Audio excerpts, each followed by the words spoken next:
নলবাড়ীতে কংগ্রেস প্রার্থী তথা প্রাক্তন বিধায়ক অশোক শর্মা আটক। প্রদেশ কংগ্রেস সম্পাদক দিব্যজ্যোতি হালই সহ 12 কংগ্রেস কর্মীকে রাতে আটক করে নলবাড়ী পুলিশ। সোমবার মুখ্যমন্ত্রীর আশীর্বাদ যাত্রার সময় বিজেপি নেতার হাতে প্রহৃত হন কংগ্রেসের কয়েকজন নেতাকর্মী। এ নিয়ে দুই পক্ষের মধ্যে সংঘর্ষ ঘটে। পরে অশোক শর্মার নেতৃত্বে নলবাড়ী সদর থানায় প্রতিবাদ জানায় কংগ্রেস।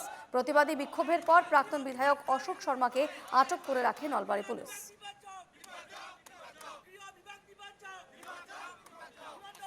বিজেপি কংগ্রেস সংঘর্ষের জেরে থানায় প্রতিবাদ। প্রাক্তন বিধায়ক অশোক শর্মাকে আটক করে নলবাড়ী পুলিশ।